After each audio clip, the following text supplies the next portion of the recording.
Hello mga madam! So for today's recipe ay magluluto naman ako ng Bicol Express. Kung nagkikrave ka ng lutong Bicolano ay swak na swak ito.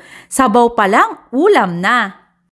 Naglagay na ako ng mantika sa pan. Igigisa ko lang ang bawang at sibuyas. Tapos inilagay ko na dito ang karne ng baboy hanggang sa magmantika ito. Tapos, naglagay ako ng 1 tablespoon of alamang. Hindi ko din kinalimutan lagyan ng Baguio beans or yung green beans. At ang magpapaanghang sa aking Bicol Express ay ang siling haba at siling labuyo. Tapos, inilagay ko na dito ang 1 cup ng kakanggata or yung unang piga ng nyog.